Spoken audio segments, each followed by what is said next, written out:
Hello and good evening, everyone. Good morning for some of us. It's a tremendous pleasure to welcome you all. My name is Kaustubh Bandyopadhyay, and I will be moderating today's Samvad or conversation on making a difference, adapting impact measurements. This is the 14th conversation organized by Priya as part of its 40th anniversary celebration. The conversation is being organized in partnership with IMPRI, Impact and Policy Research Institute, based in India, and we are extremely proud of this partnership and solidarity. We also have an outstanding list of speakers and discussions, and we are eager to hear their thoughts today. I will introduce them one by one in a moment. Just before that, a few housekeeping announcements. Hindi translation of today's discussion is available. Please follow this instruction if you want to hear the discussion in Hindi. On the bottom of the screen, you will see a globe called interpretation. So just click that and select Hindi, and then Hindi translation will be available. जो लोग हिंदी में सुनना चाहेंगे, वो यहाँ जो एक globe icon है आपकी स्क्रीन की बॉटम में इंटरप्रिटेशन लिखा हुआ है, उसको दबाते हुए आपको इंग्लिश और हिंदी ऑप्शन मिलेंगे. आप हिंदी ऑप्शन को चूज कीजिए तो आपको हिंदी में ट्रांसलेशन सुनने को मिलेगा. You can write and share your comments and questions anytime using the question and answer. Just besides interpretation, live transcript, there is an icon called Q&A, question and answer. You can use that feature, and we request our speakers and discussions who can directly respond to some of those comments and questions, or prefer to take it if you want to come on screen. We have also kept time for open discussion, and you can raise your hand whenever you want to speak, and we'll invite you to speak. If time permits, we'll bring you on the screen. So we are all set, and let me first invite my colleague, Ms. Yashvi Sharma, to take us through a short presentation depicting Priya's 40 years of journey, with a special focus on the theme empowering civil society. Yashvi, you are most welcome. Hello, everyone. Thank you for joining us. Priya's 40 years of journey has been an exciting one. A journey about sustaining an independent, forward-looking, and energetic civil society organization in an otherwise rapidly disruptive and uncertain world. We have always considered ourselves as educators and facilitators, supporting individuals, organizations, and grassroots initiatives to learn, change, grow, and sustain themselves. Priya's support has been in the form of sharing information and ideas, generating new knowledge, building linkages and relationships, providing intermediation expertise, and at times, emotional support. Priya's theory of change follows bridging the supply and demand sides of any issue or theme we invest in. Efforts to mobilize individuals, especially the poor and marginalized section, but increasingly also the middle class, make them aware of their rights and responsibility, thus fueling their sense of agency to demand services, inclusion, participation, and knowledge. On the supply side, we work with government and private agencies and sensitize them to deliver their mandates and be accountable to the citizens. Over the last 40 years, Priya has worked on right to learn, right to know, right to information, and right to participation through various thematic areas of citizen participation, gender integration, empowering civil society, decentralized community governance, sustainable urban future, and building knowledge democracy. As Priya celebrates its 40th anniversary, we recommit ourselves for removing obstacles to sustainable change, raising individual and collective voices, and making democracy work for all in everyday life. Empowering civil society has been one of the oldest programs of Priya, and therefore it has the longest history of our interventions. Priya contribution to empowering civil society can be broadly categorized into three pieces. First, building human and institutional capacities in civil society, nurturing independent identity and role of civil society, and third, enabling ecosystem for a vibrant civil society sector. In early 80s, Priya provided support to hundreds of volunteer organizations to clarify their vision, mission, and strategies to be effective at the grassroots. As the CSOs grew and matured, Priya provided training, mentoring, and coaching support on a variety of themes related to their institutional strength. Some of these are mentioned here. One such flagship program was Development Management Education, DME, which utilized the best resources available to the sector to build perspectives and skills of several hundred civil society practitioners.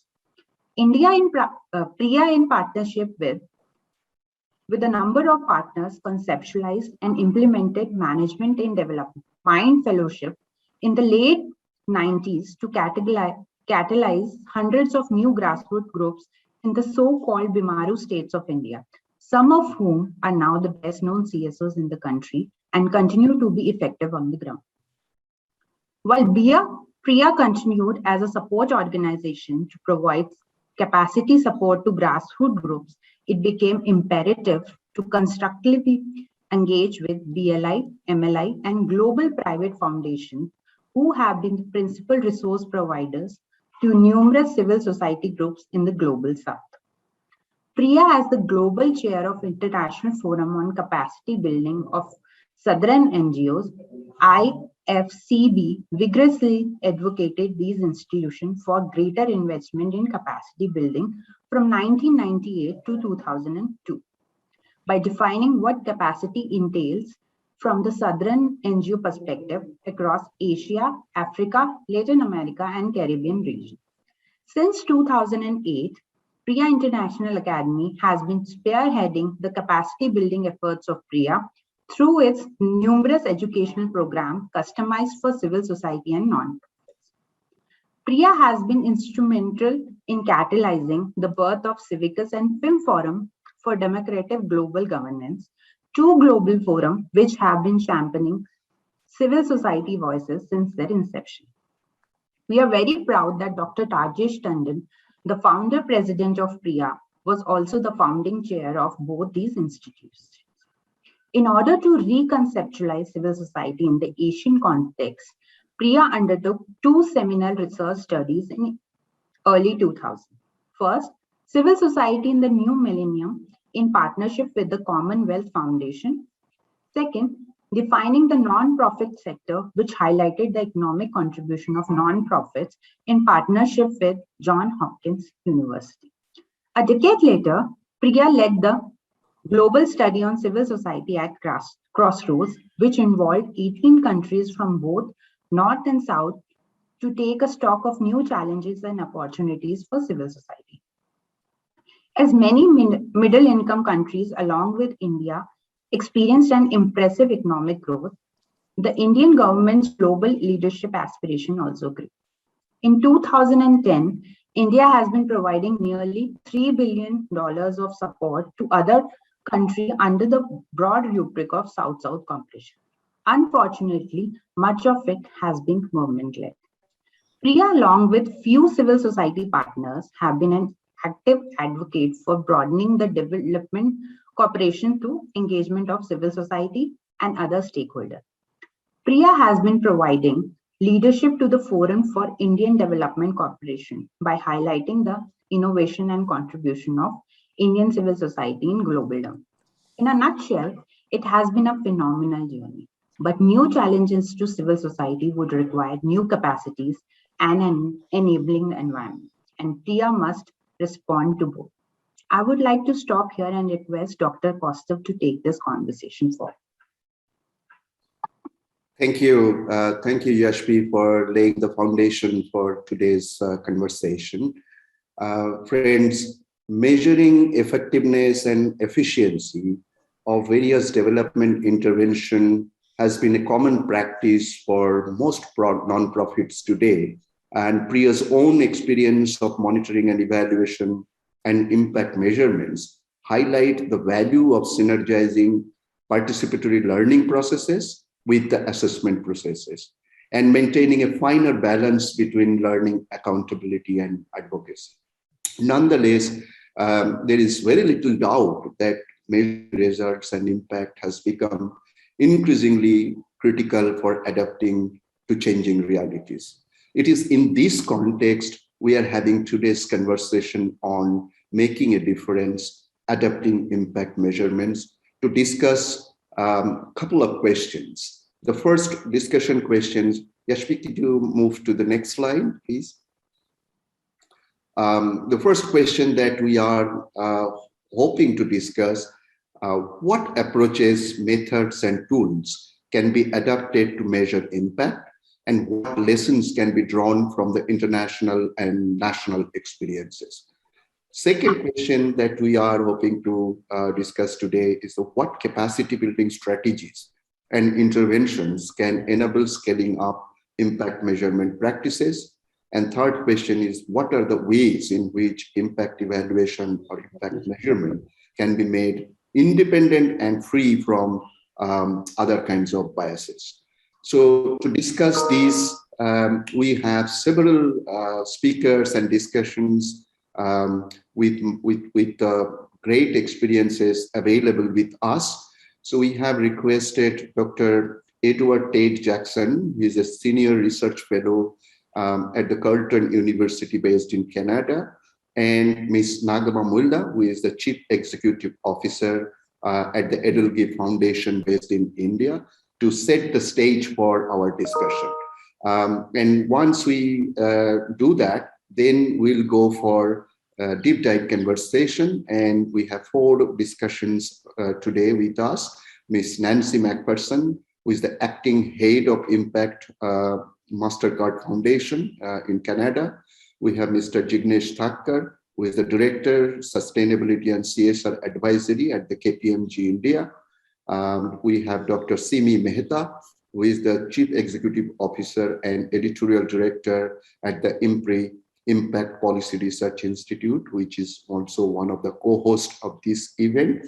And we have our long-standing partner, Dr. Yogesh Kumar, who is the Executive Director at Samarathan, based in India. Then we have a space for question, answer, and open discussion. And towards the end, I would invite Dr. Rajesh Tandon, who is the founder, president of Participatory Research in Asia, Priya. So we encourage all of you to participate as much as possible. You can write your questions and comments. You can raise your hands. If you want to come on screen, we'll try to enable to do that. And so without much ado, let me invite Dr. Edward Tate Jackson. Fondly, we call him Tate. Tate, all is yours. Thank you very much.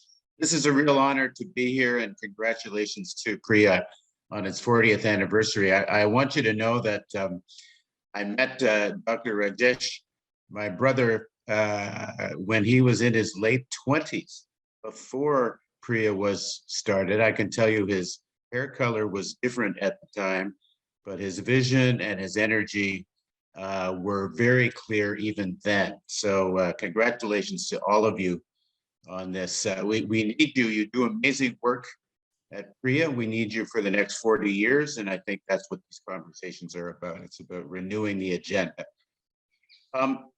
My own journey, which I won't talk about very much, but I just want to say that I began in adult education and community development, and now find myself many years later dealing with economics and finance from a social perspective. And it's been a really wonderful ride in terms of both my own academic and consulting work, and working with fabulous people, including Nancy Mcpherson, who's on this call, and many others. But there's something about the economic sphere that we are, that is an important, not only important place to work, but an important learning site for impact measurement, and I'll talk a little bit about that. I think we actually have most of the approaches, the methods, and the tools that we need, but we need to measure what matters most.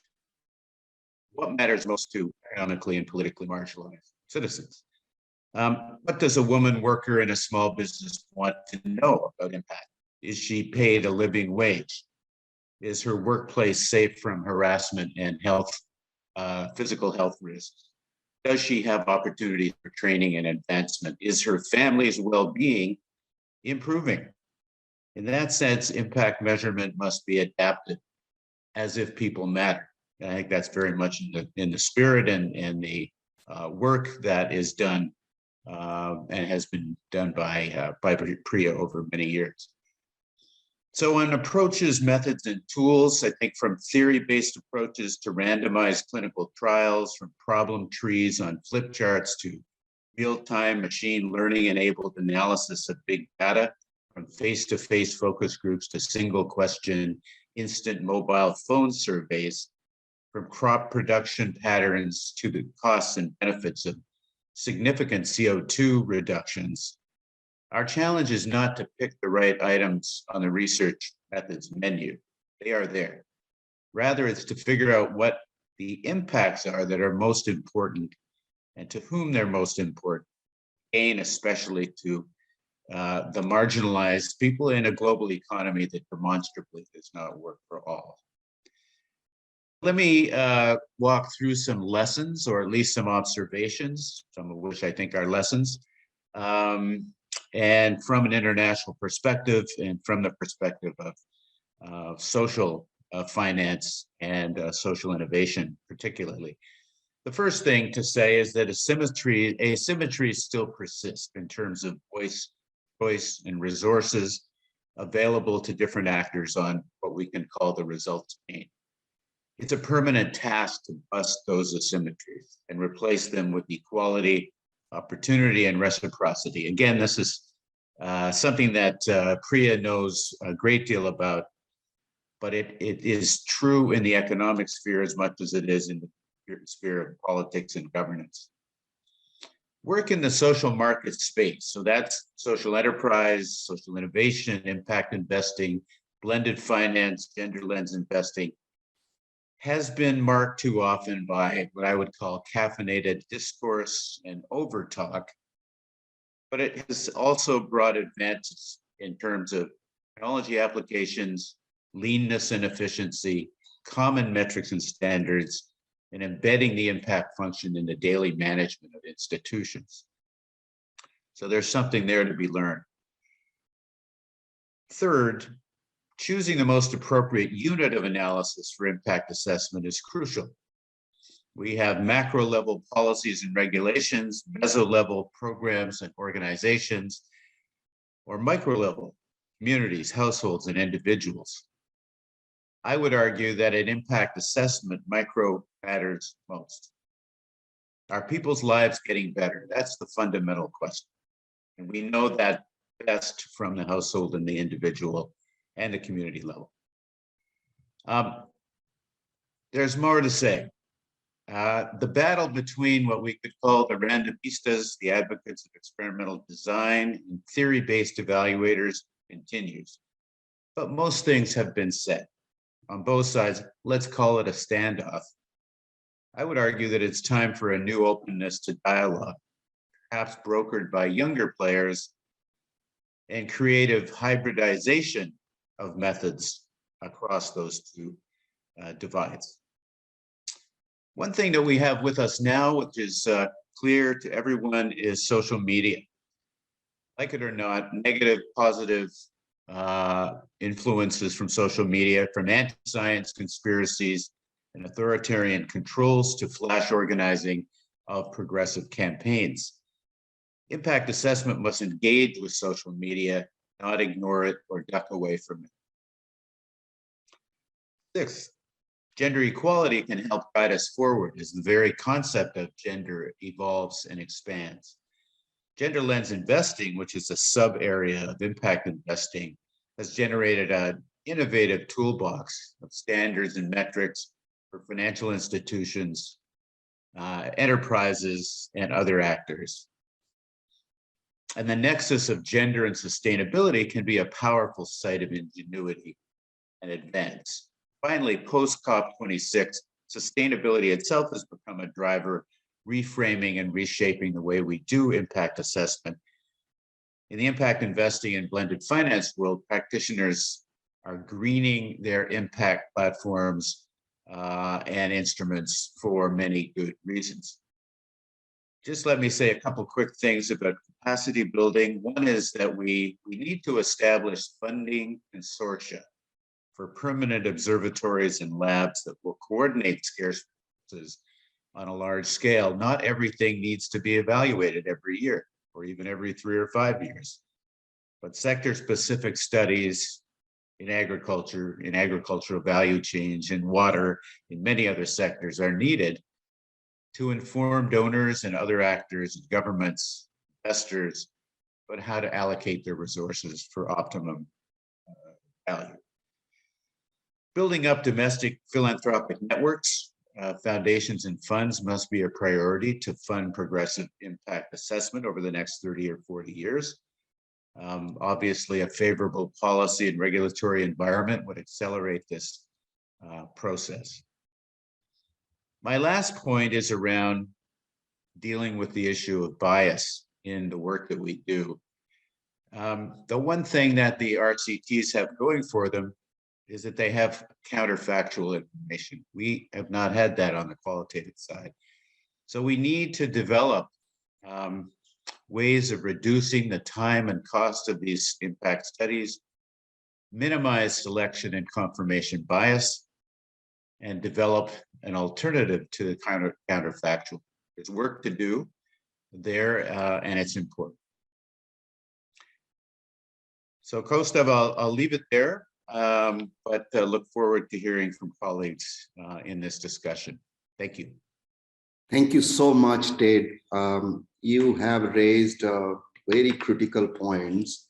And let me start with the last point that you have made about the counterfactual methods and the cost and the complexities associated with the practice of those methods. And therefore, we need alternatives which would enable a large number of medium-sized, small-sized civil society groups, non-profit organizations to be benefited and accelerate their learning if we say that impact measurement would help them to learn better what to do next. Thank you so much for articulating those issues. You have also talked about bringing a gender lens and a sustainability lens together to look at when we see particularly the micro initiatives and micro impact assessment. I really like the idea of the phrase that you have used, new openness to dialogue, and involving the new practitioners and bringing them in on the table for deepening the discussion and the hybridization of the dialogue. I like that point very much. Thank you so much, Ted. Let me now invite Nagma. As I said, Nagma is the Chief Executive Officer at Edelgriff Foundation based in India. Nagma. Thank you, Kostav. Thank you to Priya, and many congratulations for completing 4 decades of working in a space that is challenging to say the least, and for some incredible contributions that have stayed relevant and have only helped to improve as we navigate time and work through the many years. So many congratulations. Thank you for inviting me here. And I'd also like to appreciate almost all the points that were made by Dr. Edward. I think very, very relevant as we look forward and try to use a tool or an aspect of our work that can only help us improve. Like good impact measurement can help us define, can help us improve on the work that is happening. And there is many levels of work happening in a country like India with its many complexities, with its many diversities. And from here, I would like to actually build forward from Dr. Edward, because I would, there's nothing I can add to the valuable insights that he's placed forth into how making it better. But I speak today not as a researcher, not as an evaluator, not as a monitor, but as a member of the ecosystem, the development ecosystem, who has actually been on the receiving end of many impact measurement results, also as one of the enablers of some impact measurements that have happened. And I will use my limited experience to just make some observations before the next panel begins, because I think that the one is I really appreciate the topic. I appreciate the rigor with which, the thoughtfulness with which people have been brought together to deliberate on this very important topic. But also, I think it's important that while we deliberate, we step a little back and see what context we are really speaking from. So please take my views as, like I said, not an expert researcher or an evaluator, but really as someone who has been able to use a lot of this information and the results from these impact measurements in my work. Over the last decade, what has bothered or what has been of concern to me is the first line that came, Dr. Kostav, in your briefing document, which is impact means different things to different people. And there lies the crux of the whys and the whats of many issues that we face while measuring impact, and what we're really trying to prove when we're measuring impact. Because it is such a powerful tool, the many things that it can do if used well, along with the many things that it can do if not used well, also have many multiple effects. I find, and I speak very candidly, is that if not used thoughtfully, impact measurement can become a tool simply to prove that we are right, or simply to prove or confirm what we already think we know. Therefore, it is extremely important that when we commission an impact study, or when we go through an impact measurement, we also have a very strong lens on the context of why we are measuring the impact and for what we are measuring this impact. If this context is not strongly placed, it can become a tool of instilling fear and passing the buck instead of ensuring improvements happen. As we sit in Edelgave, and I gave a little context of Edelgave, we are a grant maker in the sector, but we work very closely with the grassroots organizations. Our core constituency is the small and medium organizations. We've worked with more than 150 over years, but we also jointly fund them with a lot of other funders. Therefore, we are at the, in participating in many of such discussions. And some of the good things that I will share, some of the practices that we have institutionalized to ensure that we avoid, this measurement tool from becoming something that is just used to pass the buck to using it for improvement. The first question that I would like to place here and then follow up with is, when we discuss this, or when we are talking about using impact measurement for improvements in civil society, there has to be, I think, a fundamental question of what are we really fundamentally going to change with these improvements. Like Dr. Edward says, there are many, many fantastic tools that are already in place that are being used across the world and in India. So when we're really relooking at the value, at the importance of these impact measurement tools, what are we fundamentally looking to change? And why should it be any different from before? It will not be if we do not place the context really well. What has not happened so far that we want to enable, and what has what has happened so far that we would like to change? I think we need to place that at the center of our discussions going forward. Why should we be okay that impact means different to different people is my fundamental question. The lack of standardization of basic concepts of well-being, welfare, improvements has been a deterrent to how we can improve our work in the sector. When Edelgave works with a cluster of small and medium organizations, we've put some basic benchmarks on how we organize our impact measurement. One is measurement for us is a collective effort. Measurement is not prescribed. Before we even begin work together, there is a dialogue, there is a setting of those benchmarks together with the organization that is actually doing the work on what are we really doing in terms of actions, and how is this collective effort going to be measured. So I think that is one of the things that we follow. We ensure that those who work actually have a large say in how that work is going to be measured, and therefore how that measurement is going to then impact the results that we're really going after. The second thing that we keep reminding ourselves, as well as those who work in with us on these things, is that our measurement is to improve, not to instill fear. Impact measurement, when commissioned or when people are going through, the stakeholders cannot be fearful or what may be found, or that they have a less than stellar record, response coming out. What I'm trying to say here is, in work that is as difficult as the ones that organizations are facing, let's keep this to context in India. It's human centric, it's responsive. There are many variables that are floating around. In that environment, if an impact measurement exercise is being carried, why can we not think of it as an assessment of the situation instead of high impact or low impact, or impact lesser than desired or impact more than desired? So when we place this again in the context of, how let's figure out what's happening and we will move on from there, it gives great comfort to the different participants who have been involved in bringing it to a point where measurement is happening. I think that kind of buy-in from those who work becomes very important. Then you actually get to measure true impact instead of it becoming something that instills fear as soon as it is commissioned. I think so.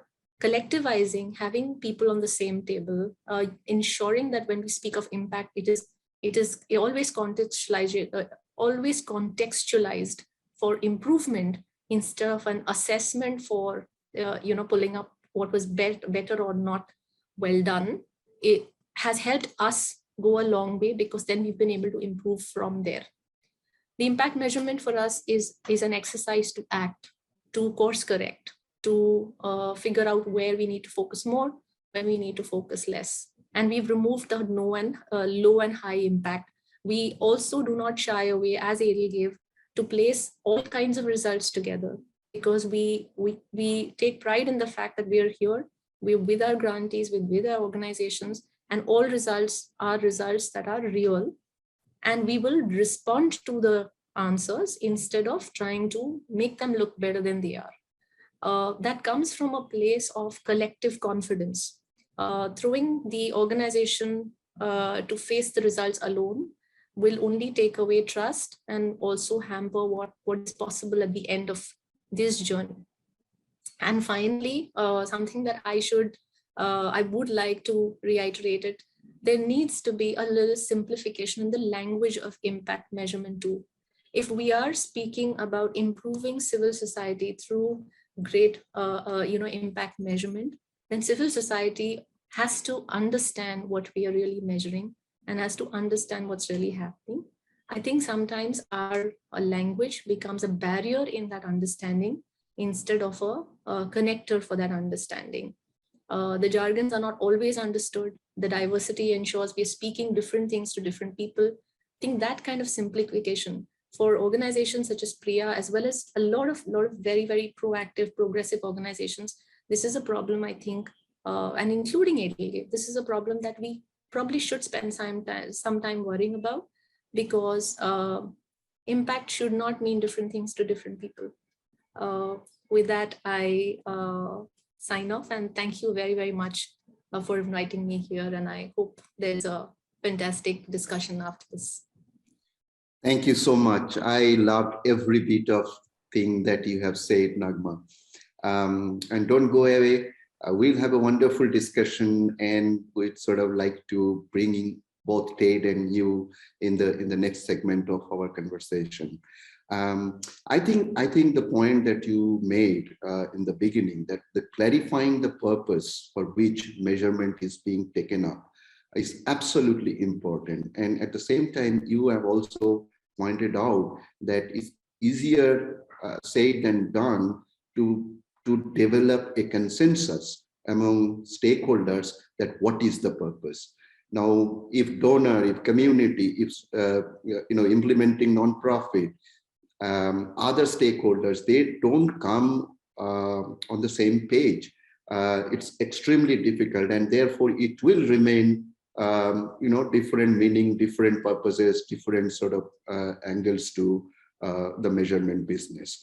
But the second point that you have made is making it contextual, and explaining the context, understanding and assessing the context would give us a better way to understand how change happens, what has happened, and what needs to be done in future. I thank you for that, and I cannot thank you more than where you sort of pointed out the simplification point. It's close to my heart, and it needs to be clarified. It needs to be simplified, because in the name of innovations in the field of impact assessment, more and more complexities or layers of complexities have been added, which is beyond the intellectual capacity of many of us who are working on the grassroots. And therefore, if the tools and techniques and approaches need to be made for them, it has to be simplified. That is for sure. And thank you for bringing all this point, Nagma. Thank you so much, Tate. Thank you so much, Nagma. Let's move on to our next segment. Equally brilliant panelists are there. Let me first invite Miss Nancy Mcpherson, who is acting head of the impact at the Mastercard Foundation based in Canada. A large part of Nancy's work is in Africa. We have known Nancy for several decades. So Nancy, I'm so eager to hear you. So thank you so much. And it's such a privilege and pleasure to be here, and lovely to see you, Rajesh, Ted, and others, and to hear Nagma. I've been, I have a list of points here, but I've been sort of mulling over what's the most critical thing to say at this point. And I'm going to take advantage of the fact that that I'm sitting now in the funder seat. I've had the great, I guess, the opportunity and the challenge of sitting on sort of all sides of the fence on this, which has really been it's really good to get to see the challenges and opportunities. And I guess that the big thing I want to throw out, and I was listening to Nagma and some of their good practices, that in general, I think we've lost our way over the last couple of decades in how, both in the stance that funders need to take to monitoring and evaluation, but also to a large degree in our profession in monitoring evaluation. That's been the profession that I grew up in, and that I practiced and that I watched over the years. I think now that I'm later in my career and perhaps a bit more reflective and braver to say what I think has happened over the years, that I think we've lost our way in what this is all about, and that we've allowed funders to continue to reinforce a stance that basically reinforces power. And the main thing that I think the stance of funders needs to change is that this is not about us. This shouldn't be about us. But we have allowed ourselves on both sides, both the supply and demand side, to largely make it about us, funders, and that it's an extractive practice to a large extent. The majority of the work done in this field for funders, and it shouldn't be. If we fail to use the opportunity around monitoring, evaluation, learning, less as a technical endeavor, more as an endeavor to build social and political capital to understand what matters. As Ted and Nagma have said, very, very eloquently, but what matters to whom, and how do we ensure as funders that we are actually walking the talk in making sure that those voices and that evidence and those narratives are there around decisions about both what to do, this is a long game, and I don't think funders regard it as a long game. I think you Costa, said very in your opening remarks that, you know, short-termism is still with us. Well, I would also say that to a large extent, and I certainly have tried both in our work now at the MasterCard Foundation, but also before that at the Rockefeller Foundation, to try and reverse some of those asymmetries of power. But it's hard. I think it's solidly still there. And the paradox is actually, as the urgency of the world ramps up, and as we all, you know, post Glasgow, you know, the urgency of the agenda is so seriously severe now that there's a real paradox there that the extractive nature of our field will only get worse, because with the best of intentions, I think funders now, at least those that are going to, you know, join in and pile in to try and reverse some of these trends, are going to want to know soon what is actually happening with the resources. So there is this balance. We need to find a way to reverse that. So, I mean, I guess some of the other points that I had that just not to repeat is, if funders are really going to change their stance on this, we have to have a serious look at what is the evidence and what is the narrative that is at the heart of conceiving of what we fund, who we fund it with, and why we are actually funding it. And we have to desperately move away from the simplistic KPIs, which funders just love to love because it's just an easy way of looking at a few things. Well, I think the last, 20 years, 2 decades have shown us that this is about system change. It's complex. There isn't any one number that is going to give us the answer here, and we need to understand the journey to impact.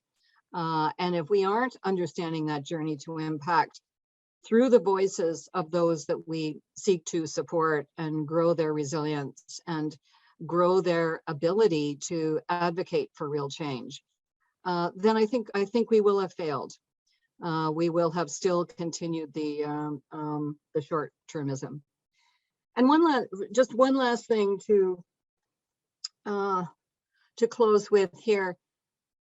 I think also both funders, but also our field, needs to realize we need to lead with the strategic and follow with the technical. So too often we lead with method, we lead with, you know, the shiny tools to do what we are doing. But this is a strategic and political conversation. So our goal needs to be being in the game, getting to the table, not going away and doing long studies that will come back and that there's not even an audience for them anymore. You know, our field needs to, we have failed to evolve well enough to get to the table early, influence the shaping of what is monitored and evaluated and why, and stay in the game to ensure that those decisions actually do stick. I think I'll end there, and you know, I think there's a lot of goodwill on the side of funders, but I think there's also huge challenges to still really reverse those power asymmetries. Thank you. Thank you so much, Nancy. I think it's incredible to hear that despite, quote unquote, we have lost our way, there is a willingness to come back and sit early on the table and to drive this conversation. And one thing that you have sort of reminded, that it's not the technology or the technique of the tool, but also the politics of the tool and the politics of the measurement that we must acknowledge. So thank you for reminding that, Nancy. Let me now invite Mr. Jignesh Thakkar, who is Associate Director, Sustainability and CSR Advisory at the KPMG India. Mr. Jignesh. Thank you so much, everyone. I'm very thankful to Priya to invite me to this session. And I also congratulate you for completing your 40 years journey on focusing on a primary objective, which is very much required by the sector. I have a couple of points to make when we are talking about impact. And this comes largely with the kind of flavor which I get by working with a lot of corporates, not-for-profits, philanthropists, and HNI, where I operate right now. The first and the foremost thing which I see as a larger challenge in the sector is having a common definition of impact. I'm sure at least in this group who's here, we all are aware that there was an impact management project which was set up in 2015-16, which started evaluating on what really impact is. It has made its progress, but there is still a challenge with regards to identifying and having a common language about what is an impact. So I think somewhere we also need to acknowledge that each one of us come from different backgrounds, maybe a donor, maybe an investor, maybe an implementing organization, maybe the communities for which we largely want to talk about when we talk about impact. But for each one of them, impact is different. And from my experiences, I believe an impact which is experienced by the communities, they value them differently than what we could value it. That is one point which I think we need to kind of deep dive further, that how much does the stakeholder, the primary stakeholder, value these outcomes?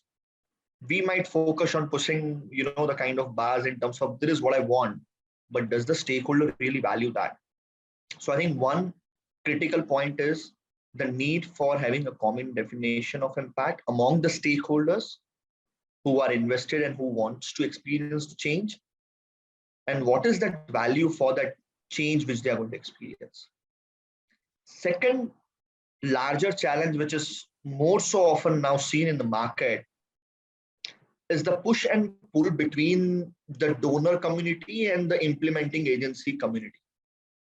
I'm putting both of them at two different arm's length for the time being, where a large segment of donors believe there is an obsessive monitoring disorder which they want to push to the not-for-profits, to the development professionals, because they want to monitor it rigorously just as they would do it in business. So I call them, they are now moving into an arena of obsessive monitoring disorder. But nevertheless, the not-for-profit sector is equally smart to catch up this race. But unfortunate thing which has happened with it is they have picked up another obsessive professionalism disorder, where the kind of heart which is required to deliver the program is secondary now. But what is more important is the mechanical outputs which the corporates would like to look at. So I think with this push and pull, somewhere there, the kind of larger intent is getting lost, is what I'm able to see when I work with a lot of corporates, not-for-profits. The third important factor, which everyone kind of sings very loud in the market, is the convergence, is the leverage.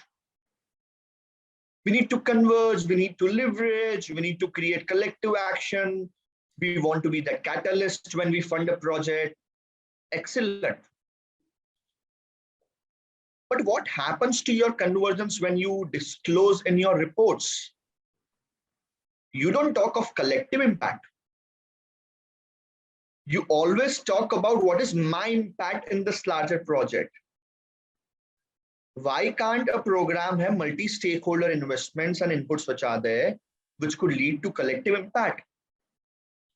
Why do we always want a pie that this is an impact of mine in this project rather than a collective impact which is there for different stakeholders? We always want our pie. We always want to communicate what we have done and not we collectively have done in the program.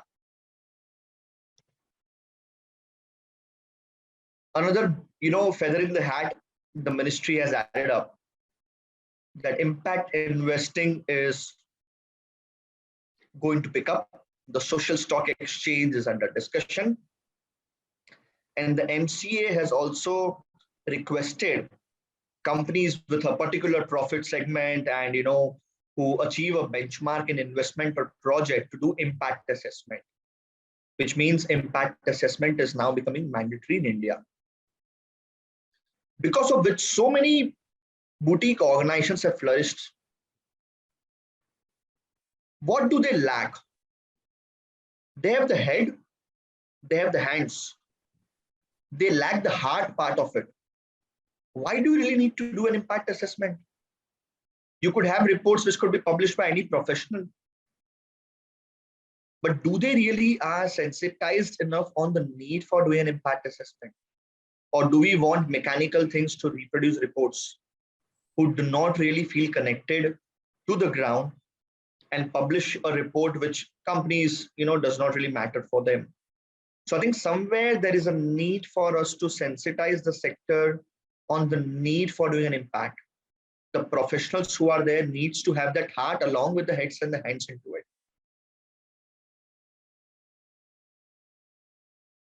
I want to say something which I'll kind of come at last. But there is a lot of focus now which is moving towards funding outcomes, funding impact, which is happening in the backdrop for the last couple of years. India is not far enough from them. If you look at the overall ESG investing, which is happening globally as well as in India, the number of development sector projects which are there on the S side of it, the social side of it, which could have an influence both on the social or on the governance part of the communities that we operate, there is a huge investment which is flowing in, which is a good direction for us, because then we are starting and pushing the pie of investment into development sector towards outcomes, which again reminds us that there is a larger focus which we need to bring in the sector of impact and not just funding activities. I think there is a concept globally which is known as committed for long-term investments, and there is a stock exchange globally which focuses on low returns rather than high and accelerated and short-term returns which are there. I think somewhere development sector is what we need to sensitize the community. And most importantly, my closing remarks here for the opening point of view is there is a lot of greenwashing which we hear in the market. I hope this group understands the greenwashing concept which is there. I'm able to see a lot of impact washing which is happening in the market. We have touched millions of lives. Now that is what is impact washing according to me. With this, I'll give it back to you, Dr. Kaustav, and thank you so much for providing me this opportunity. Thank you, Jignesh. Such a clarity. I think you have raised many interesting points. Of course, I like the abbreviations that you have, or sort of tagging this obsessive monitoring disorder. I would sort of use it somewhere, sometime. But the point that you have made about this collective impact, I think we should come back to this question again in this conversation and try to explore that. Are there practices from where we can learn that instead of being silo and one-on-one relationship, and Nancy talked about the complexity of change. And in that complexity of change, how can you isolate one intervention and measure the kind of impact that it has on the community? But the fundamental point that you have made is that what change means to the community. So therefore, giving back the primacy to the community, the primary stakeholders, to define the kind of change they want to see and therefore want to measure. And we as a kind of professional and interventionist respond to those voices. That's to me a very critical point. Thank you, Jignesh, for raising those very important issues. Let me now invite Dr. Simi Mehta, who is the Chief Executive Officer and Editorial Director at IMPRI, Impact and Policy Research Institute, India. Simi, first of all, thank you so much for partnering with us for this event. And we look forward to your insights in this conversation. All is yours, Simi. Thank you. Thank you so much, Dr. Kaustav. And it is absolute honor for me to be part of this esteemed panel. And I join my team, IMPRI, in congratulating you, in congratulating Priya for this very powerful journey of 40 years in doing impactful work at the grassroots. And I wish, and we all wish you unnumbered decades of doing such wonderful work. So congratulations to all of you at Priya. I would like to be presenting my views and thoughts more as that of a learner and as that of a researcher who has been living with a constant struggle of reconciling, a reconciliation of the ideal versus the real, the ideal and the theoretical being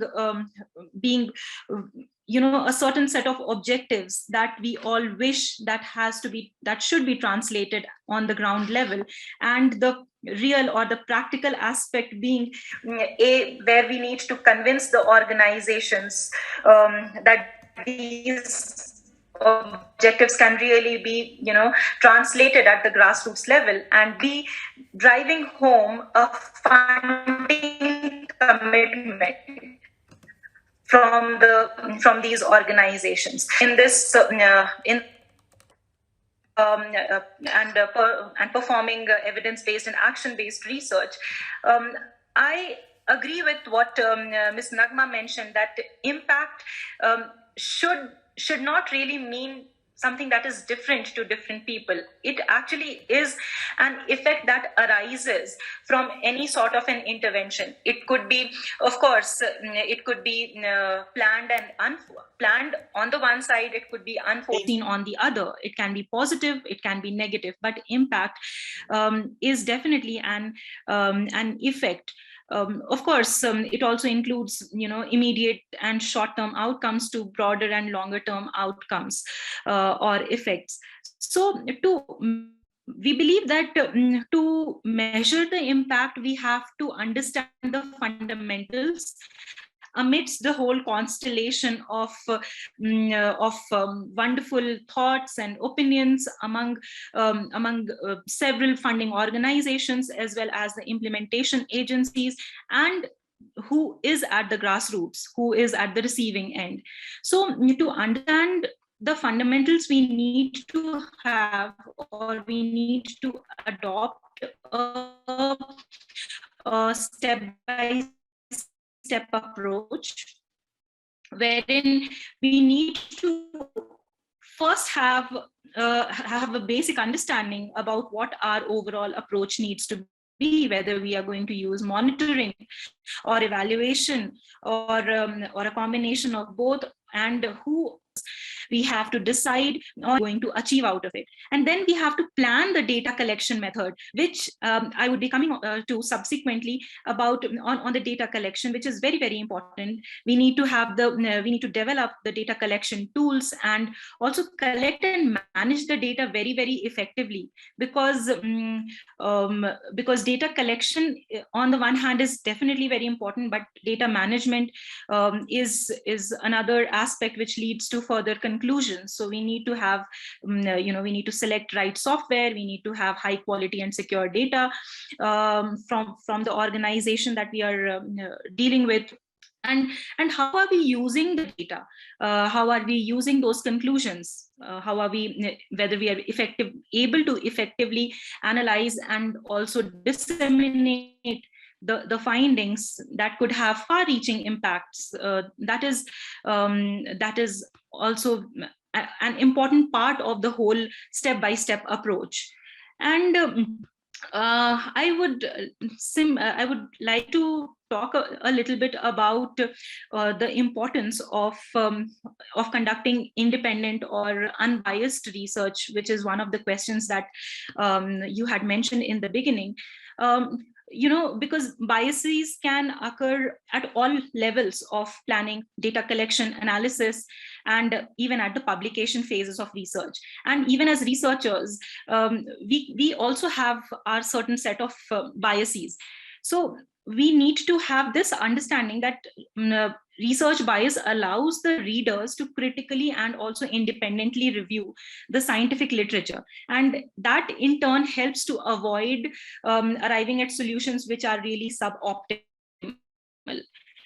But when we hire professional survey firms, which it may not always have a really good understanding of what impact evaluation is, and hence going back to the point that we need to adopt a step-by-step approach, because we cannot just give it up to onto themselves as to their data collection or their findings would be as reliable as the funder might hope for.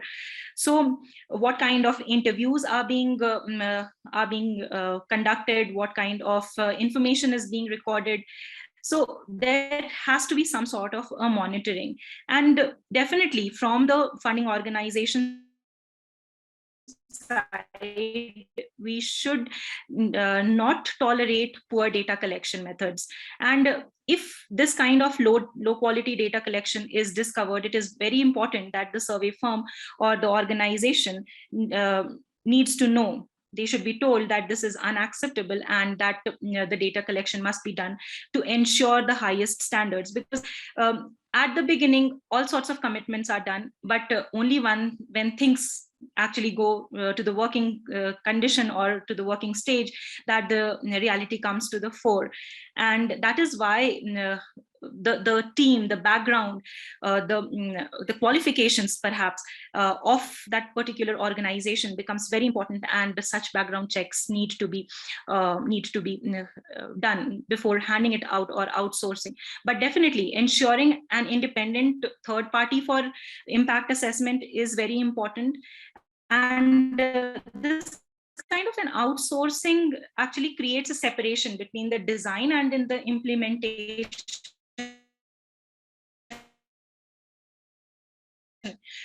phase of evaluation, more independent and also more trustworthy. It could lead to more of it could really impart a lot of credibility to the institution.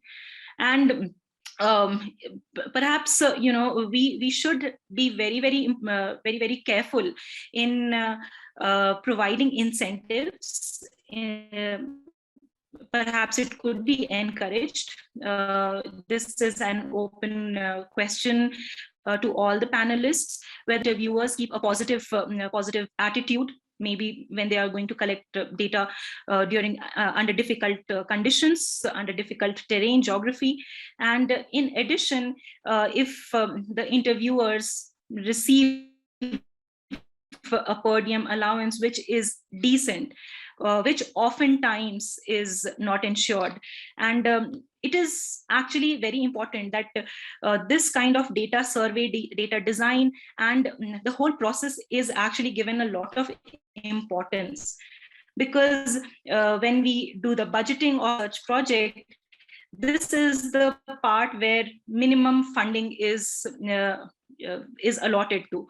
But if we have to have an independent and unbiased impact assessment, we need to have good and a decent funding that should be provided for this stage as well, where the agency which is performing the entire impactful research. So I would like to end here, and I would like to come back to the next question subsequently. So thank you so much. Thank you so much, Simi, for bringing this granularity in the impact assessment research process. And all the points that you have mentioned about, from designing to data collection to analysis and dissemination of the findings, these are critical steps in any impact assessment. If you allow me to deviate from the said program design or today's conversation, the way we have designed, particularly I am asking it from Dr. Yogesh Kumar, whom I was about to invite, but I couldn't sort of, wait to bring in Dr. Tandon in this discussion. Yogesh bhai, if you allow me to do that, yes. Particularly, what triggered me from Simi's discussion or Simi's sort of deliberation is this exogenous, endogenous form of research. And if we look this impact assessment from a participatory research perspective, how it would look like, designing, data collection, analysis, dissemination. Dr. Tandon, you have been the pioneer of participatory research. How would you design a participatory impact assessment?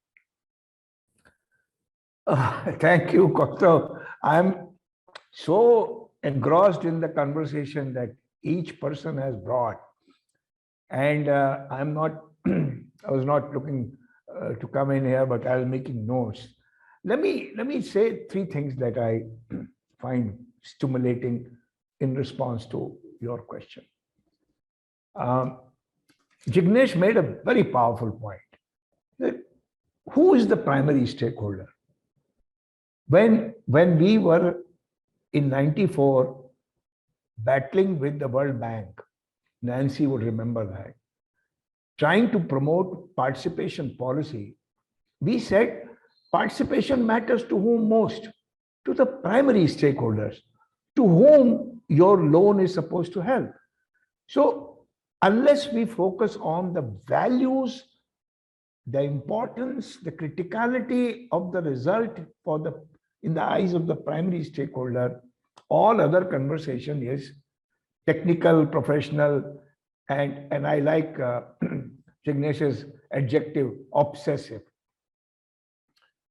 The second point that is important is that we have people here who Jignesh has been advising CSR companies. Nancy has spent 3 decades in funding agencies trying to shift the balance of power when it comes to measurement. And Ted was talking about social and political meaning of the work we are doing, putting that ahead of the technical. So these conversations are indicative of the fact that we need to ask ourselves, what is the purpose of whatever we are doing? Putting money, doing measurement. The purpose is to improve the lives of the people and not to prepare a report or a glossary of shining examples. I just read, as I was listening to you all, I just read a very profound statement by one of the leading climate experts, Professor Salimul Haq from International Center for Climate and Development in Dhaka. He said, unless we learn together with local communities, our scientific expertise will have no meaning. What a powerful statement. So when you talk about endogenous or exogenous, it tends to create me and them kind of a division. It tends to create a binary, a dichotomy, while the relationship is that of and. When we start with people's own priorities and own knowledge, it does not mean that they think their knowledge is adequate. They themselves know their knowledge is inadequate. But they don't want to first listen to your expertise. They first want to share their knowledge. Start from there. Then you bring your expertise. They may give you micro picture. You bring macro variables. Get them involved in framing the research process together with you. I in my field work long ago, met an old illiterate farmer. And I was running around with a questionnaire to collect data for the impact measurement, because I had given some peer group leader training to a group of farmers in 25 villages in southern Rajasthan. And I was trying to measure the impact, because that measurement would have been foundational for me to get a PhD. And it was a management program in US. So, but whenever I went around with the measurement tool, either people will shy away or they will give me some blah, blah, blah. And then this old farmer saw, because I was living there hanging around, he said, "Son, you seem to be very put up." I said, "It is November." It was just like this. I have to return to my university in America in January first week, and I have no data. He says, "What do you mean you don't have no data?" I said, "No, I'm running around with this tool. I'm not finding, nobody's giving me right answer." He said, you have been hanging around here for several months." I said, "Yes." He said, "Can you see?" I said, "Yes." He said, "Can you hear?" I said, "Yes." He said, "Can you touch? Can you smell? Can you taste?" I said, "Yes." He said, "Then use your 5 senses and you will find the data that you're looking for. Go." What a powerful message. Eh? He didn't say, "Don't look for data." He said, just don't use your head, just don't use your hand or legs, as Jignesh was saying. Use your heart. You will hear. Last week we had 31 adolescents in a workshop here conducted by Martha Farrell Award and Martha Farrell Foundation, Priya, from 5 locations from all over the country. When they left after 3 days, and nobody had mother tongue, they didn't know each other's mother tongue. They left after 3 days, they could not control their tears. Such friendship they developed. And I asked one of them as she was leaving, a young girl of 13, I said, "How was it?" She said, "Sir, I made friends." I was hoping she will say, "I've learned this, I'll go back and do that." Yes, "Sir, we have made friends." That's the value she attaches. If my impact can measure it, I'm satisfied. Thank you. Thank you, Rajesh Bhai, for bringing these powerful points. Let me invite Dr. Yogesh Kumar, who is the Executive Director of Samarathan. Samarathan is based in Bhopal, and they have been active in Madhya Pradesh and Chhattisgarh particularly, but also nationally in many initiatives. Yogesh Bhai. Thank you, Kaustav. Thank you, Rajesh Bhai, August gathering here, distinguished panelists. It's a wonderful conversation, and I think I am part of Priya, and therefore we are together celebrating 40 years. So congratulations for that, in solidarity. So I think Rajesh Bhai has already set the stage, what I would have said, and therefore I will build upon that. The question is, the moot question is that whose reality counts in this whole process of being quote unquote unbiased, independent. In the third question, which you said, how can we make our evaluations more objective? I think whose objectivity matters in this whole discourse and whole development process. That is extremely important. And if people matter for us, then their reality counts. And I think Rajesh Bhai has already given examples. I have numerous examples of how people define their own well-being, the relative concept of poverty, empowerment, and many other things which cannot be otherwise captured through structured quantitative indicators. One has to feel, touch, smell, sit with them. So the whole question is that in this whole, in the monitoring and evaluation, the kind of trust that we want to build with people, the kind of because without building that trust, you cannot remove the fear. They also get conditioned. They know you are a donor or you are an implementing organization. They start behaving with you in the similar fashion as you would like them to behave. So, so there's a lot of unlearning that has to happen among the professionals that are in the field of monitoring and evaluation to be really facilitators of learning, facilitators of change process, believing that if they are not in the center, the change will not happen, because they will make the change and we can only be the instruments of change. So that's extremely important. Philosophically, we need to believe in, and I think donors have an important role. As Kostas said, asked me to focus more from the small and medium-sized organizations. Now, the question is that we always talk about evaluations and we talk less about monitoring.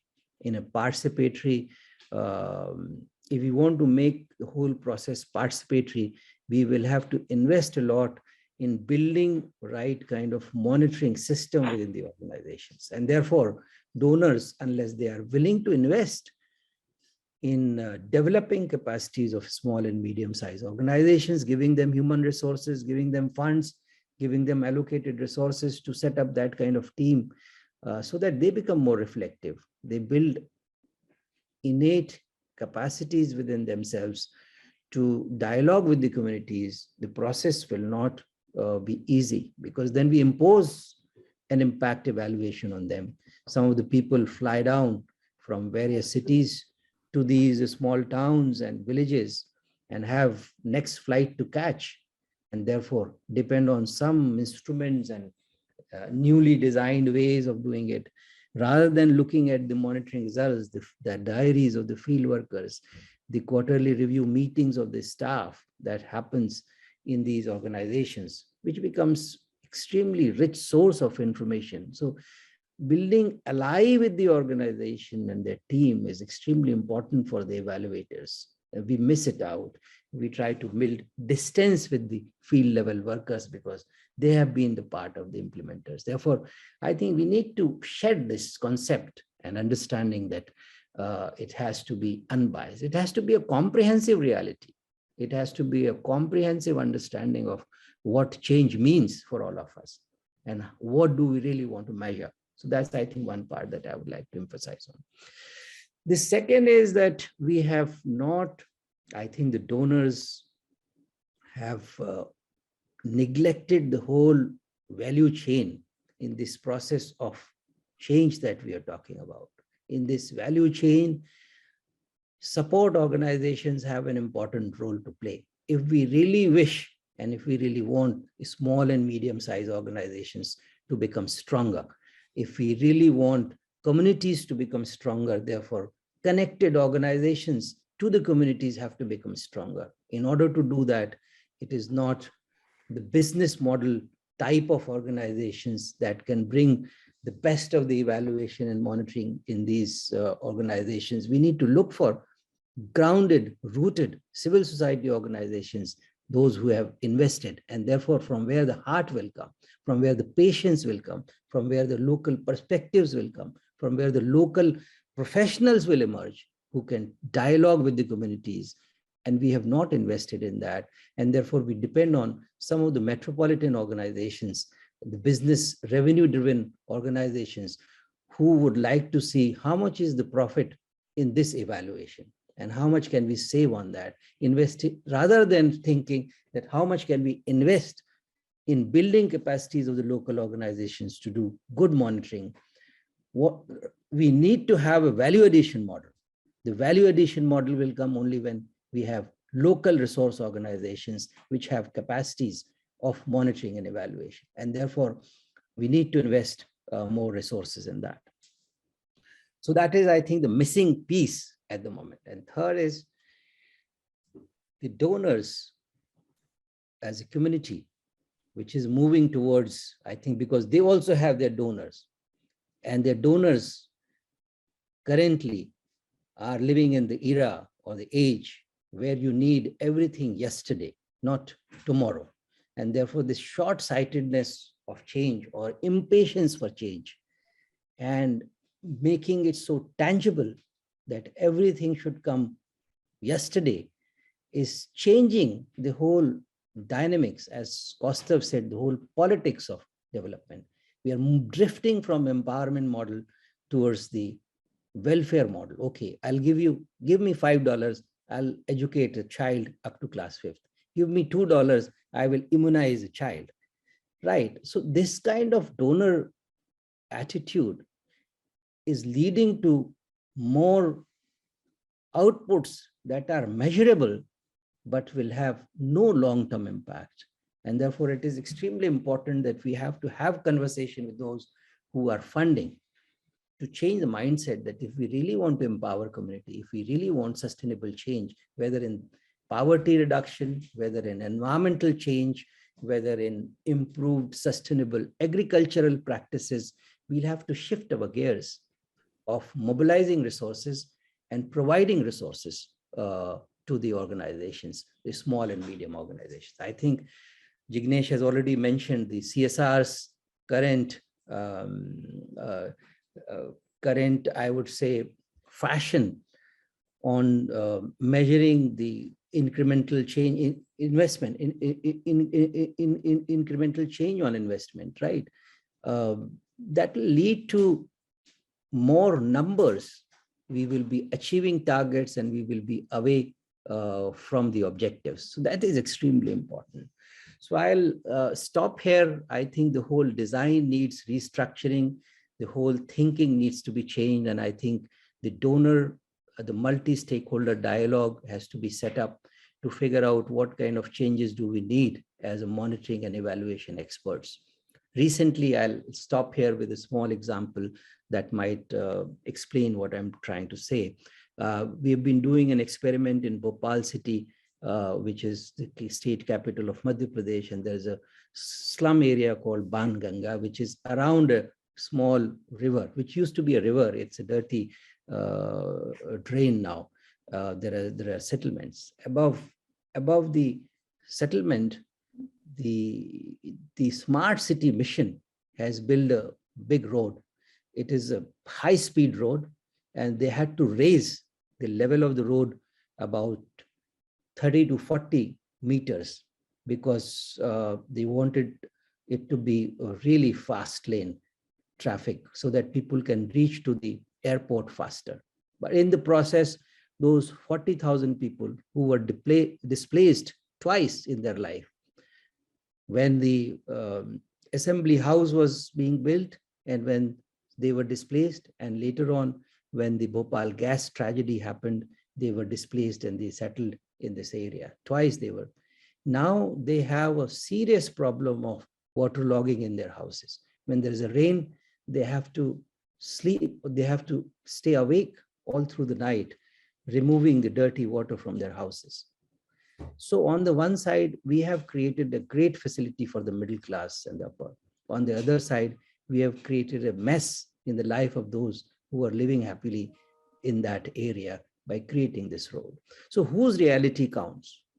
From whose point of view this measurement is? When we talk about that we want to make smart cities inclusive, whom are we including at the moment? Is this 30,000 population not important for the city? Do they not contribute in the development of the city? They are not the lifeline of the city, where the whole garbage collection and the vegetable vending that happens in the morning happens because they are there, because their wives go as domestic workers in the houses whose husbands have to go and catch a flight, and they're living in this kind of situation. Which donor or which government is interested in doing that? So to my surprise, in this multi-stakeholder dialogue, nobody was interested to come and sit with the people and find out. They had the solutions. They were not saying that we don't need road. They only wanted a more improved situation in their own area, which would have invested so little portion of that road. But that's the dynamics that we need to change. We'll have to think about. The challenge of participatory monitoring and evaluation is of aggregation. And I think the tools we have talked about is a dying wisdom. because it is a dying wisdom, the kind of tools that we evolved at that point in time with the technological innovations, we need to change those. In this case, what we could do with the community was to use the GIS, the whole platform of GIS, which uses the secondary data. We could input the data of the community, where they want roads to be broadened, where the drainage has to be taken care of. So we superimpose the layer of technical data with the community data so that we can find most appropriate solutions. And therefore, the whole purpose of monitoring is, the purpose of the evaluators' capacity is that they should be able to blend the people's wisdom with the technological tools that they have in their hand, the skill sets that they have in hand.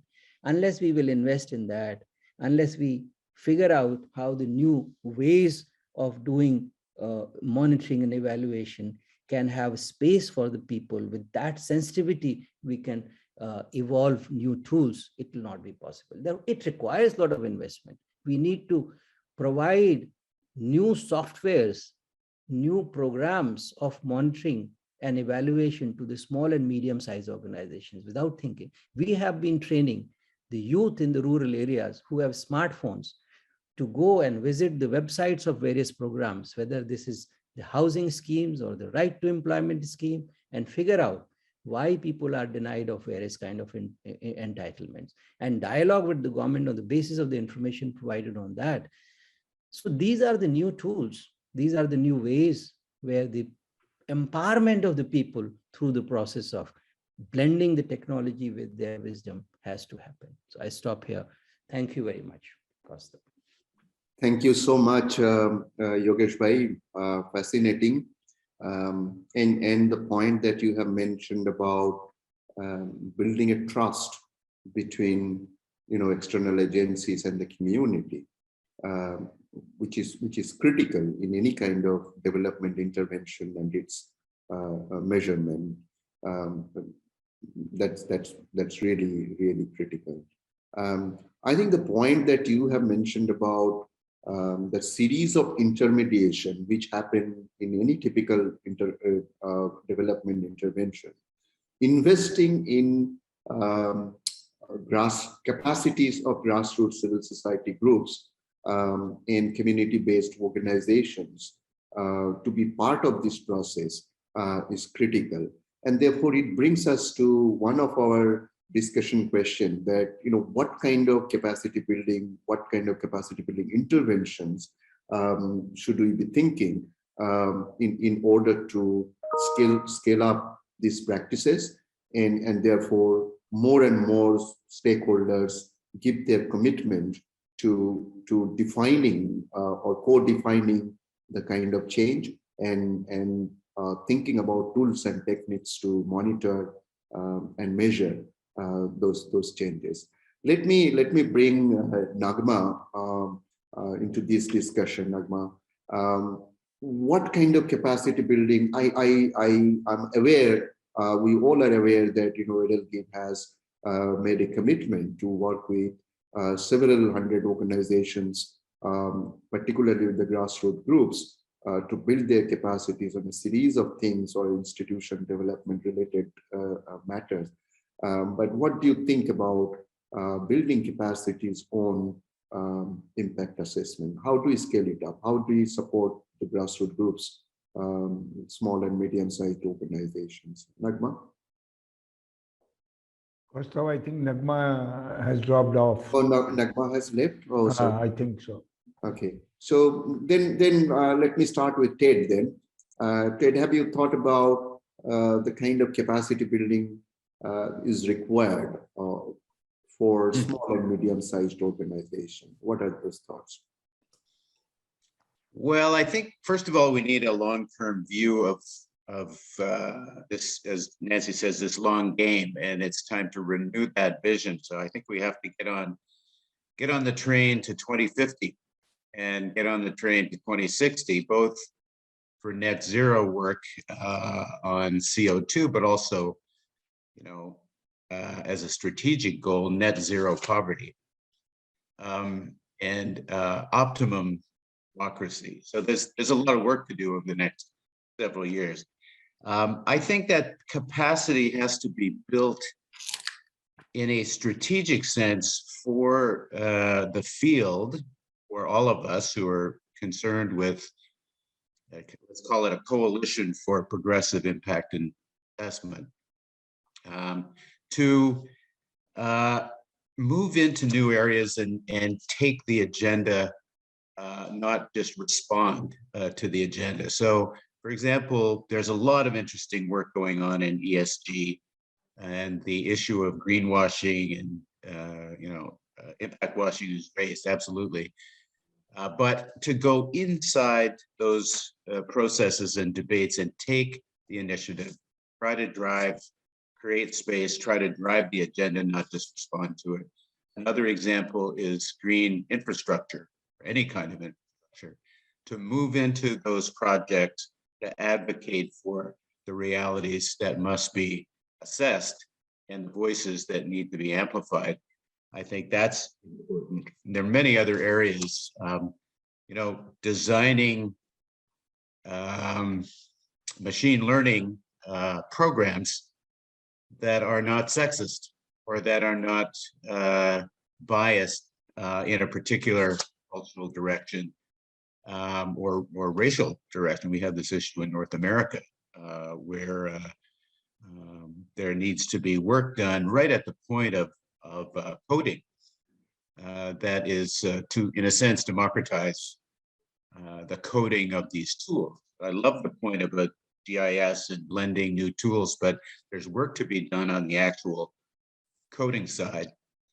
So that's one thing, is really to prepare a next generation for this kind of road to 2050. But of course, it's a daily issue. The second thing I would say is also more on strategy, and that is, where are the sources of independent funding for this work? It is hard to fund small and medium-sized intermediary organizations. It's always been hard. We haven't really figured out a business model, if you will, for that is that maintains independence. What about endowments? What about endowments that are raised, capital that is raised, put in a long-term mechanism that is democratically governed for independent, participatory, leading-edge impact assessment? I think that is actually, so those two ideas, strategic pro-action in key areas that perhaps we are not in yet and should be. And the second is ways, mechanisms of building independent funding pools for this work. Thank you, Ted.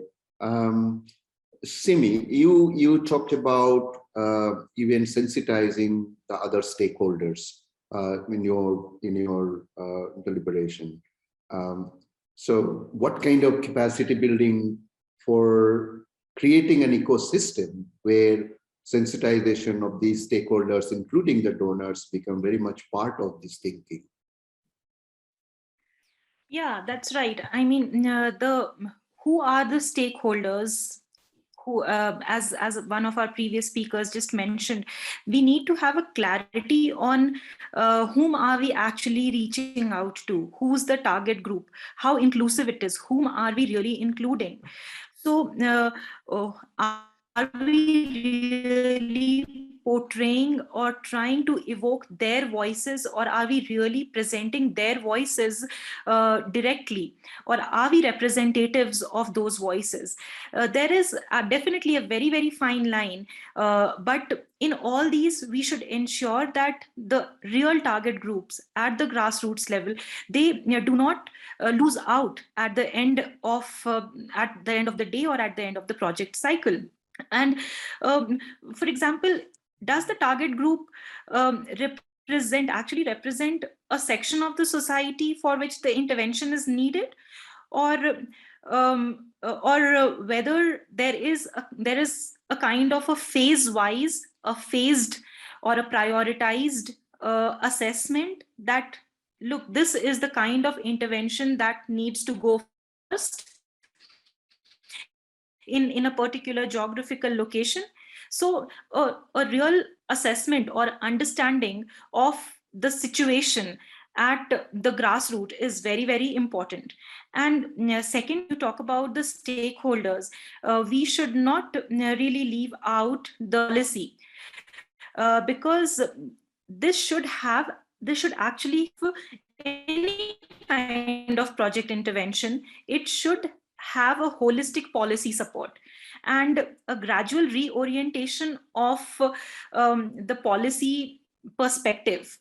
I would repeat here, a gradual reorientation of the policy perspective that feels that this kind of project intervention is not really in line, or perhaps it is critical, or it would be critical to the policy that is already in place.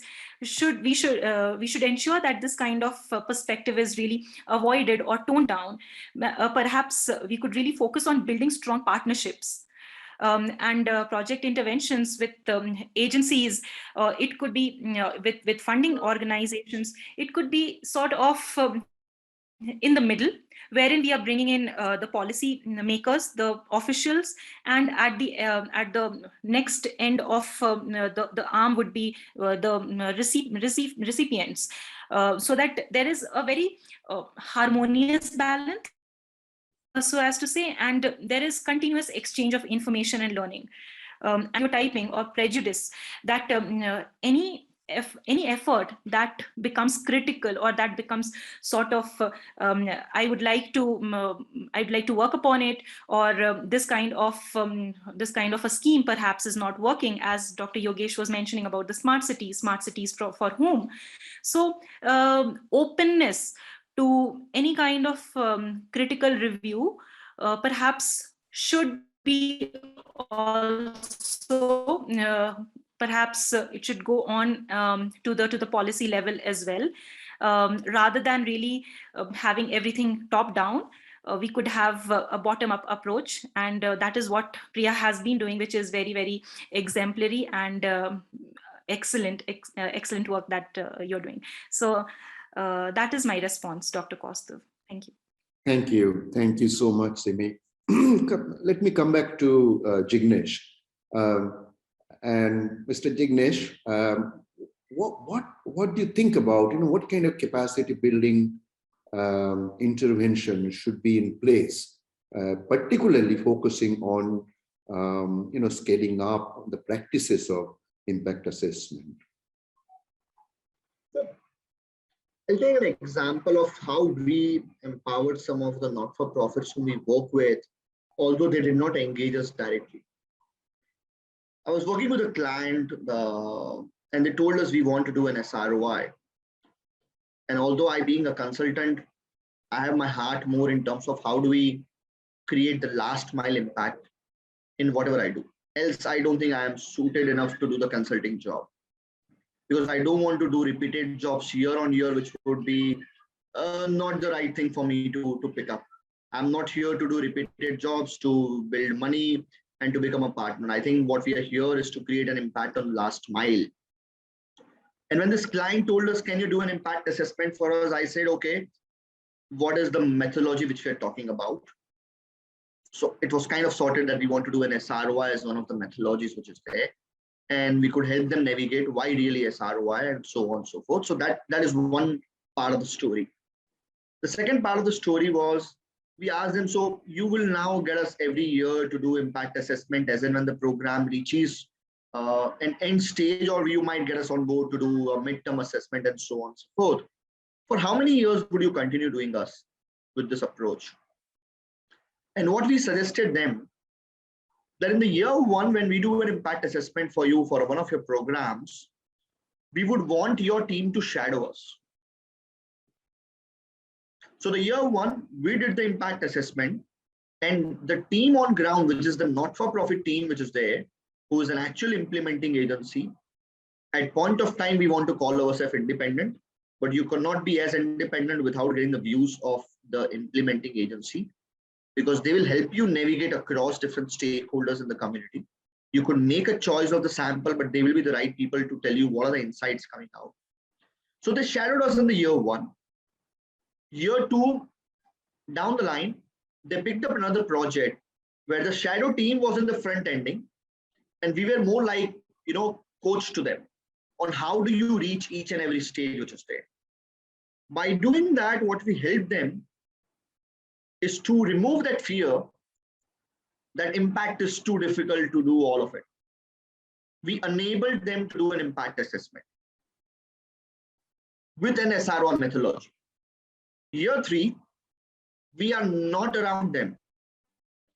Year 3, they pick up another project, but the team does the impact assessment. They call us more like assessors and tell us, are we good or not on this? Have we covered all the aspects of impact assessment? And is this report good enough to be published? Now, if you see the journey of transforming the impact as an institution in the organizations is what we delivered. But we cannot reach scale through this approach. I can accept that fact.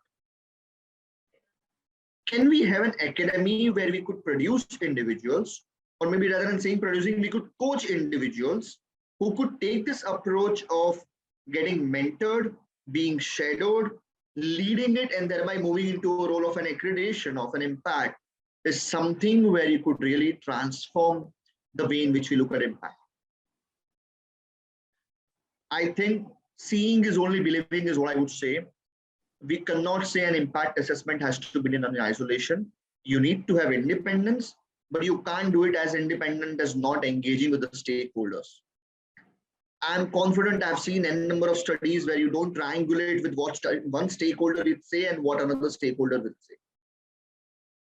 And the art is about how do you triangulate these responses and still bring it back to the table on what is the right thing as expressed by the stakeholders and what is the way forward.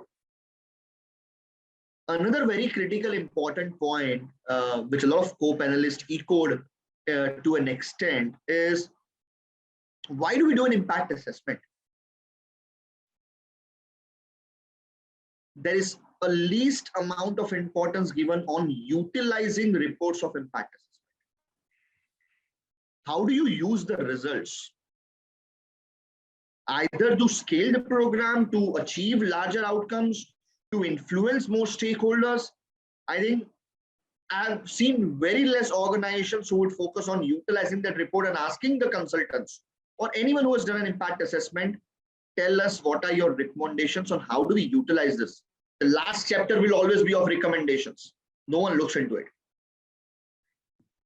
So I think somewhere moving the needle from measuring impact to managing impact is what we need to talk about. So there are a couple of ways, just as I mentioned, on how do you institutionalize this and how do you trigger it in the market.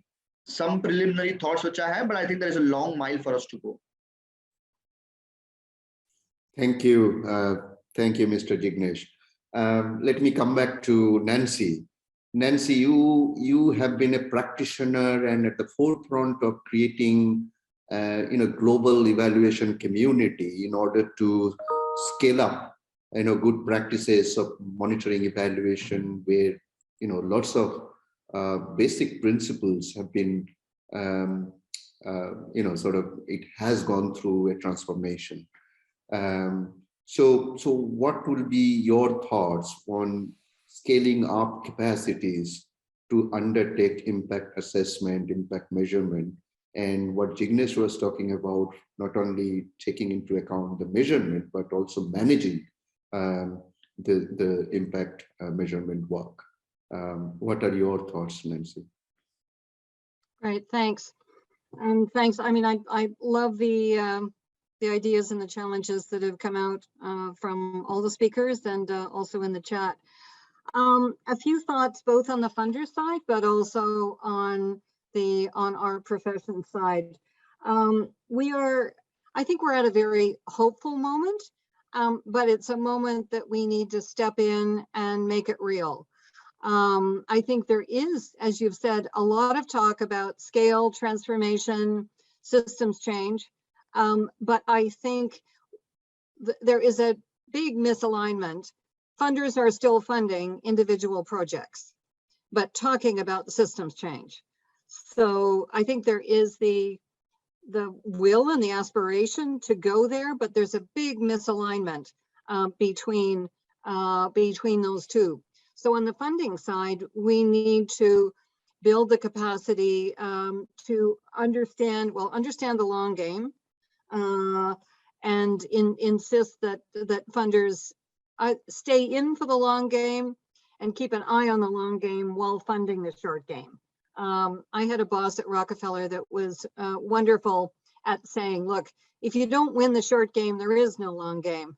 And I really, really appreciated that, because I was all about, oh yes, but what we're looking for is longer term change and, blah, blah, blah, not all these activities and outputs. And he said, look, let's get real here.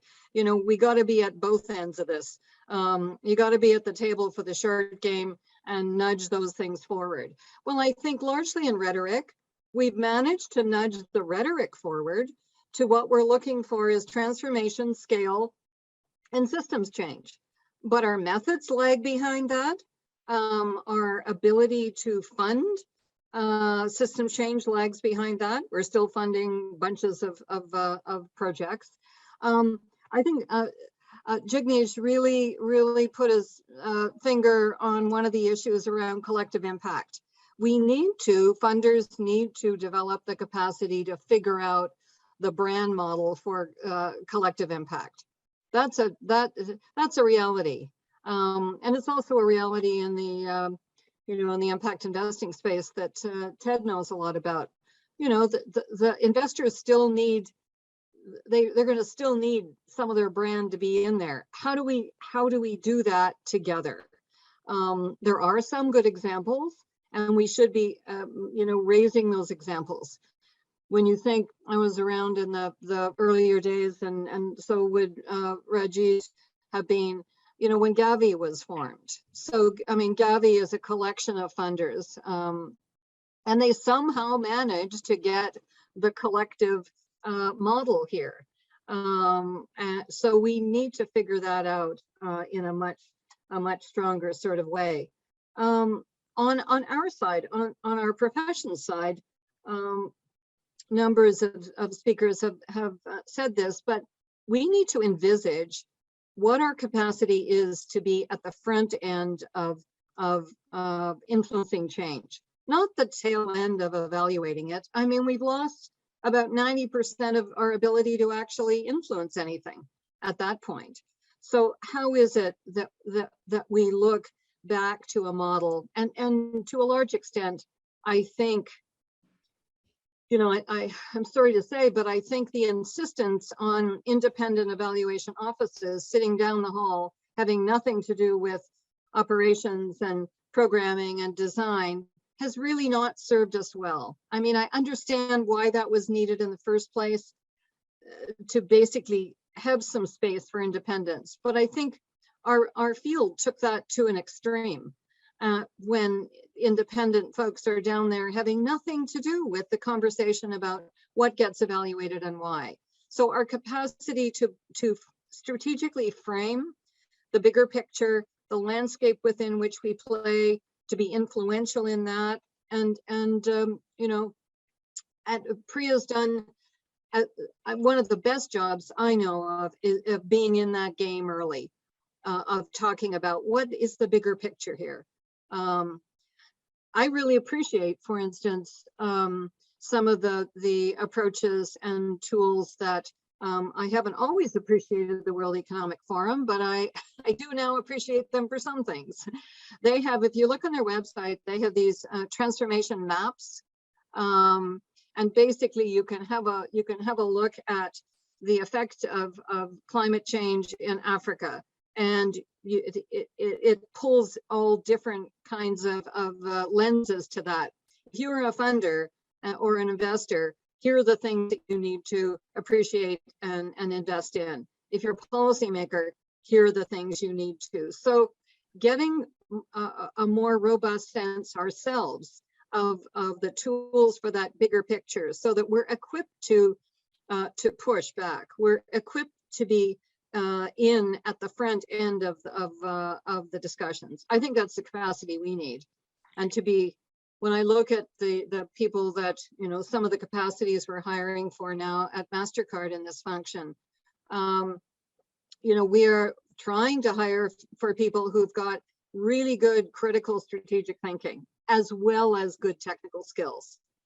And for decades, we did it the other way around. We hired the, you know, the smart folks that, you know, were technically so well regarded, but couldn't get in an influential conversation at the front end to save their lives. You know, they were about the techniques of doing this. We need to flip that around and change what we lead with. The whole package is of course important, but I think much of our field and much of the future depends on us being in at the front end and staying in, convening the kinds of dialogues. And that's a whole different set of skills than people in the M&E field are trained to do.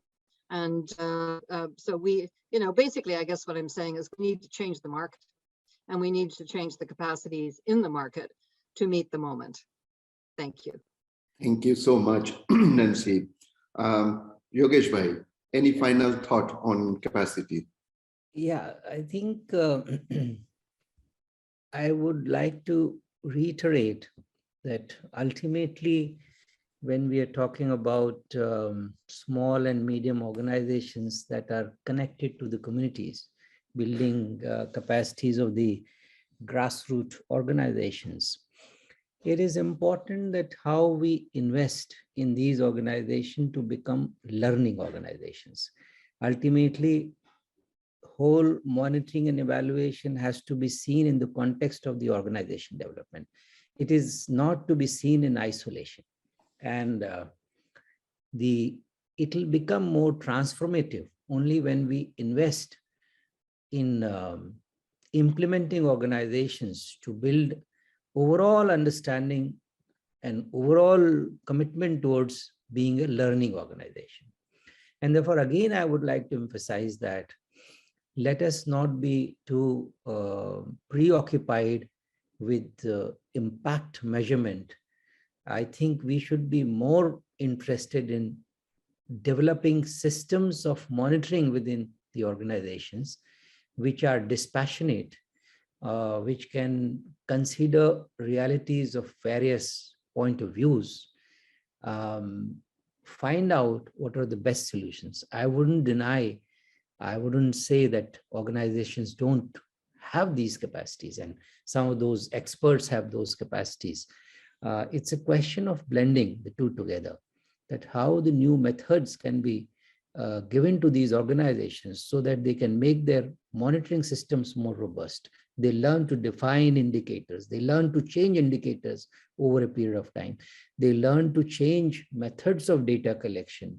They learn to aggregate data coming out of it. They learn to create baselines which are more simpler to keep and track the changes over a period of time, either in visual formats, video formats, and many other formats which have become much more easier these days. But our own belief that we have to build capacities of the organizations to become learning organizations, invest in building this monitoring system. And therefore, we need a cadre, and we need a cadre of those facilitators who can invest in these organizations on a long-term basis. As Jignesh said, of a coaching, and coaching is possible only by those organizations which are living closer to them. They're more cost-effective. They are living in the same ecosystem, and therefore the need for building capacities. And I would say supply creates its own demand. Let the donors dedicate money, as you've rightly said. You dedicate money, Nancy, the donors, as you rightly said, that we are interested in building sustainable monitoring systems in the organizations. There are n number of organizations which are sector experts. There are constituency experts which are on organization development, will emerge and take this role to be the support organizations for a large number of voluntary organizations which are implementing on the ground to play that role effectively. You want to convert them, to become implementing organizations and have a bunch of evaluators sitting at the metropolitan cities with the expertise of doing these randomized trials, then definitely they will lose those capacities, and we will depend all the time on those kind of consultancy groups. I'm sorry to say that, but that is what is happening in this whole area of monitoring and evaluation. And then they will flourish with their own business models rather than investing in those who can add value to the small and medium-sized organizations.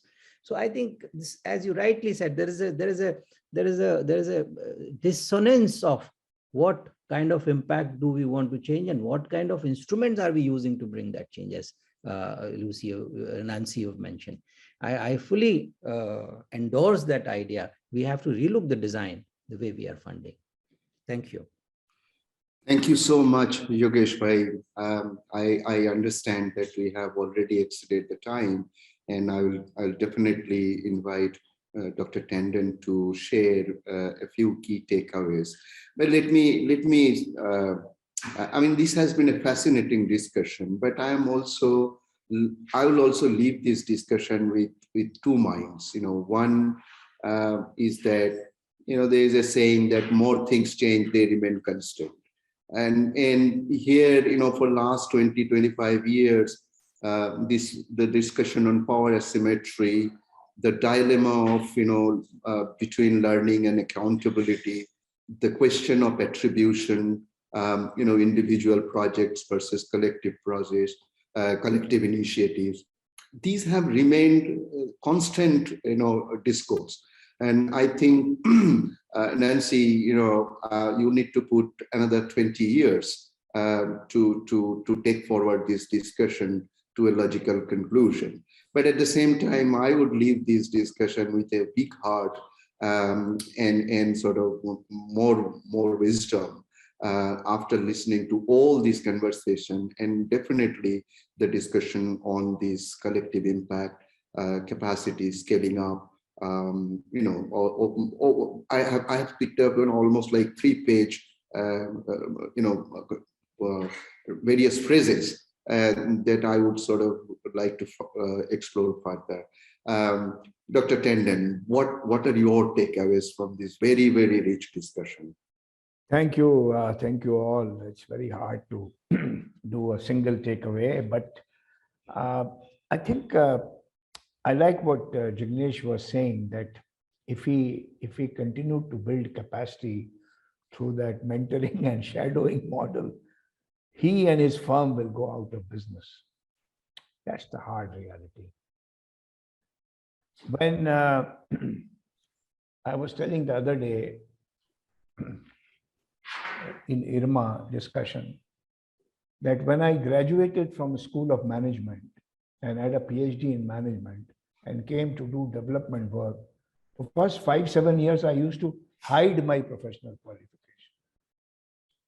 Because those who were working on the ground would say, oh, this is some American rubbish this fellow has brought, and he's going to tell us all this. And I used to not value my professional education. Last 10-15 years, I have started writing. I am IIT Kanpur, I am Calcutta, PhD in management, first person to get a PhD in organizational behavior in India. My God, because that's the market which has changed. And what is today being valued is not what used to be valued earlier. So if we have to change the field, I think we need to work at both ends. We need to work at the end of civil society on the one hand, which also needs to engage their own donors. It's not a given fact. If you are a good quality civil society organization, you must have the guts to negotiate with your donors. And the more collective that process is, the better it is. It tends to equalize power. And this is where the role of people like us, people who are in this conversation, people who advise donors, people who have social networks with donors, they can also play a role in nudging them to ask the question, after all, you are doing philanthropy. So There used to be a model of philanthropy, still is very popular. It's called the Hundi model, the Tirupati model. You go and drop your gold chain and don't say anything. It doesn't carry your name. You just pray to God. So, you can do good without claiming your own immediate return on it. So somewhere in between, there are lots of philanthropists who make anonymous donations. And in fact, there are some collective funding agencies which encourage that. So I think the conversation of what is valuable, what needs to be measured, and how that measurement should happen to inform learning and improvement on the impact on the ground with the primary stakeholders, this conversation has to be had on both ends. And I like the idea that several of you have given, that we should, maybe we are a starting group to carry this forward. After all, we have all been working in this domain for many decades. So I look forward to that possibility as we move ahead, because everybody is hurting in this current game, other than a few young people, professionals who think it is very exciting. I mean, even older professionals like Jignesh are tired of this game. Civil society is playing the game with this obsessive professionalism. Instead of paying attention to work on the ground, they are more worried about cleaning up the report. What is the point? We know it is a complex change process and it's not going to change overnight. So let's focus on how we can learn, improve, and take it forward. So thank you very much, and support this process of conversation, but hopefully some collective action and collective impact. Thank you. Thank you so much. With this, we come to an end of this discussion. As Dr. Tandon said, we hope to remain in touch and explore further that what we can do collectively to take this forward. Thank you, Ted. Thank you, Nancy. Thank you, Simi. Thank you, Mr. Jignesh. Thank you, Yogesh Bhai. I guess Nagma had to leave or she just dropped out.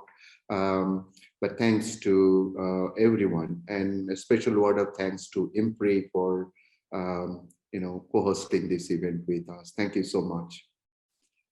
Thank you. Thank you, everybody. And Thank you. courage for the next 40 years.